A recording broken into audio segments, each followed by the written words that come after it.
every power, every rule must come from the people. They must consult. Government, where it is really democratic, must be consultative.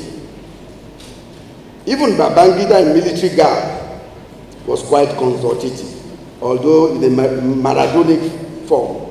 But I mean, there was a semblance of pretension that the people are being consulted. These days, you just hear that something has been done by government. Now it's between the executive and the legislature. The people don't even have. I remember in those days, speaking for the chairman, that we were asked to even debate the taking of the SAP loan. There were debates. You have coordinated. You also have political debate coordinating committee. Of those days, it was because you had eggheads, thinkers in that government.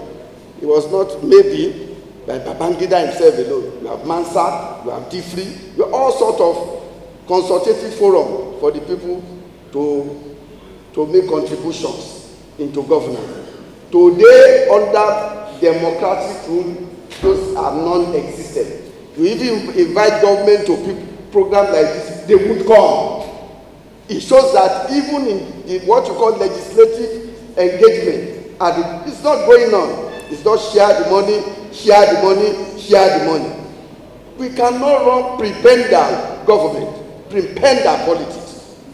Political scientists have come to identify the Nigerian system as prepender. It's just about money. Just like Aroslavia will say, politics is about who gets what, how, and when. Just dividing, just expressing our last way.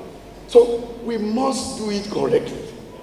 We must save ourselves from heightening insecurity.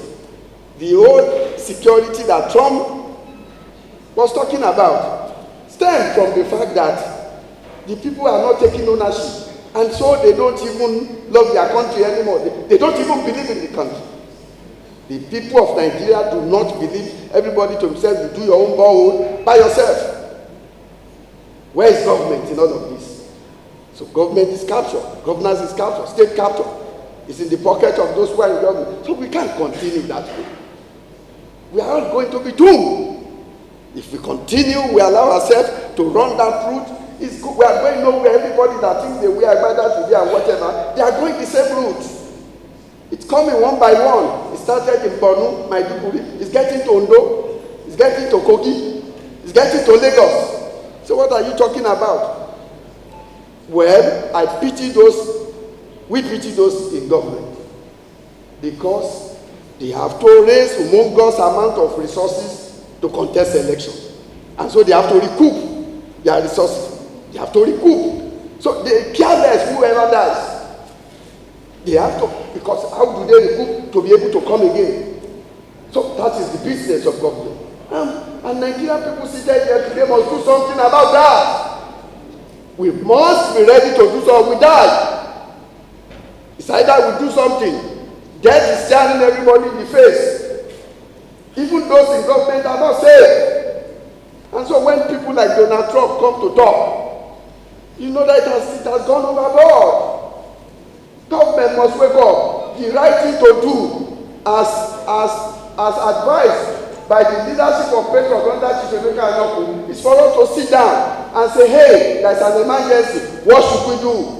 But government says in electoral economic reform that is not reforming anything. Not in anywhere. Hunger everywhere. So the crisis of legitimacy in the electoral law is what we are dealing with here.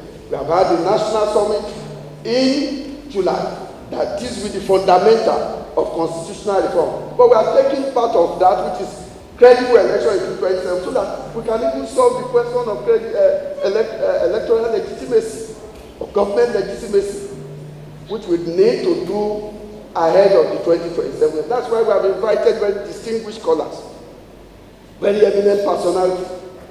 Dr. Olawepo Ashim is here. He's been in the trenches with us. In those days, he was arrested by the Babangida government, put in Gulag. Dr. Obi Ezekwesili in Adepo. He fought and then went into exile. They are here.